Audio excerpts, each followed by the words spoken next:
வணக்கம் நண்பர்களே, முக்கிய செய்திகளை இந்த பதிவில் பார்க்க போகிறோம். அண்ணாமலையுடைய பொள்ளாச்சி மாநாட்டுக்கு பிறகு என்ன டிபேட் நடந்துருக்கு? தமிழக பாஜக கும்பல் வழக்கம் போல அண்ணாமலையை குறை சொல்லிக்கிருக்காங்க. அவருடைய பேச்சில் இது தப்பு அது தப்பு அப்படின்னு சொல்லிட்டு கத்திக்கிருக்காங்க. டே ஒன்லேருந்து நான் சொல்கிறேன், அவர் பிஜேபியிலேருந்து வெளியில் வந்துட்டார்.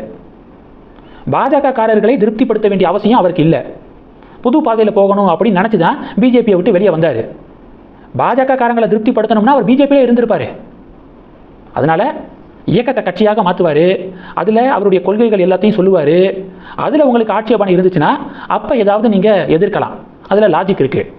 அதை விட்டுட்டு எது பேசினாலும் இது தப்பு அது தப்பு அப்படின்னு சொல்லிட்டு எதுக்காக தமிழக பாஜக நயினார் கும்பல் மூக்க நுழைக்கிறாங்க?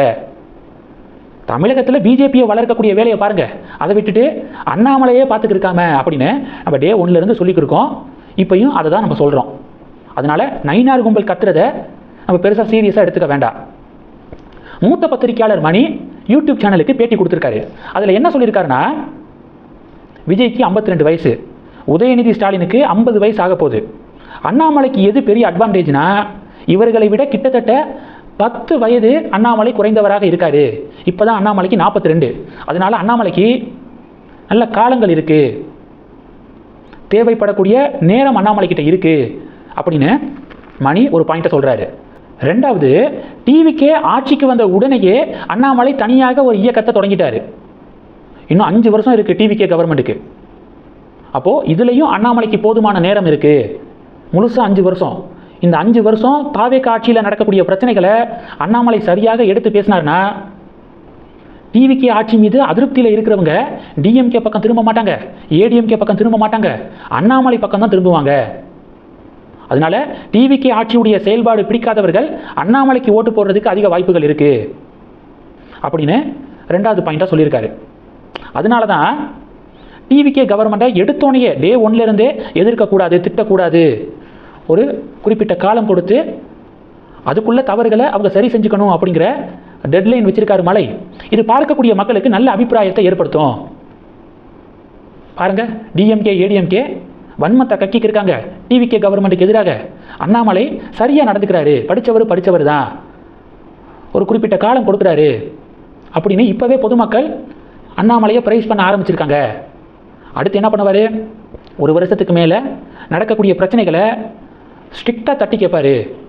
அப்போது அண்ணாமலை மேலே இன்னும் மக்களுடைய ஆதரவு கூடும். அதனால் சரியாக கைகளை நகர்த்துறாரு அண்ணாமலை அப்படின்னு மூத்த பத்திரிகையாளர் மணி சொல்லியிருக்காரு. இதை தான் நானும் சொன்னேன். ஒரு கவர்மெண்ட்டை பாராட்டுறதுக்கு பாராட்டணும், எதிர்க்கிறதுக்கு எதிர்க்கணும். எப்படி எதிர்க்கணும் அப்படிங்கிறதுக்கும் சில காலம் இருக்குது. இப்போ டைம் பார்த்து தான் வார்த்தைகளை பயன்படுத்தணும். இதை அண்ணாமலை சரியாக ஹேண்டில் பண்ணுறாரு அப்படிங்கிறத இதை தான் நான் சொன்னேன். அண்ணாமலை சரியான ரூட்டில் போகிறாரு அப்படின்னு ஜேர்னலிஸ்ட் மணி பேசினது பேசுபொருளாக மாறி இருக்கு. அந்த வீடியோவுக்கு கீழே கமெண்ட் செக்ஷனில் டிஎன்பிஜேபி அழுதுக்கு இருக்காங்க. அடுத்து ரமேஷ் பாலா அப்படிங்கிறவர், அவர் என்ன சொல்லியிருக்காரு? அடுத்த 5 வருடம் டிவிக்கே கவர்மெண்ட்டுடைய பெர்ஃபார்மன்ஸு நல்லா இருந்துச்சுன்னா, ஓரளவு ஒரு நல்ல பேரை அவங்க தக்க வச்சாங்கன்னா 5 வருஷம் ஃபுல்லாக 108 இப்போ இருக்கக்கூடிய வெற்றி பெற்ற அந்த எண்ணிக்கை 135 உயர்வதற்கு வாய்ப்பு இருக்குது. அதுக்கு என்ன பண்ணணும்? 5 வருஷம் நல்ல ஆட்சி கொடுக்கணும். அப்போது டிஎம்கே 50, அண்ணாமலையுடைய கட்சி 50 தொகுதிகள் இப்படி எடுப்பாங்கன்னு எனக்கு தோணுது. ஒருவேளை டிவிக்கே ஒழுங்காக பெர்ஃபார்ம் பண்ணலைன்னா எது வேணாலும் நடக்கலாம். இந்த எது வேணாலும் நடக்கலாம் அப்படின்னு அவர் சொல்லியிருக்கிறது அண்ணாமலை ஆட்சிக்கு வரதை தான் சொல்கிறாரு. அவருடைய கமெண்ட் செக்ஷனுக்கு கீழேயும் டிவிகே காரங்க டிஎம்கே காரங்களாம் அழுதுக்கு இருக்காங்க.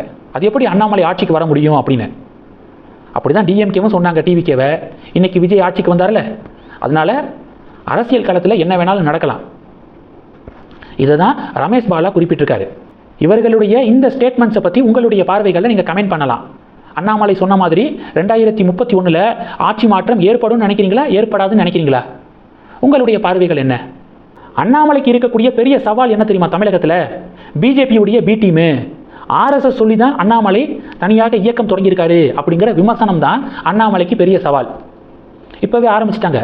காங்கிரஸ், விசிகா, திமுக இவங்கெல்லாம் இப்போவே பிஜேபி சொல்லி தான் அண்ணாமலை தனியாக வந்திருக்காரு, கொஞ்ச நாளைக்கு அப்புறம் பிஜேபியோட மெர்ஜ் பண்ணிடுவார் தன்னுடைய கட்சியை, இப்படி பரப்பி விட்டுக்கிருக்காங்க.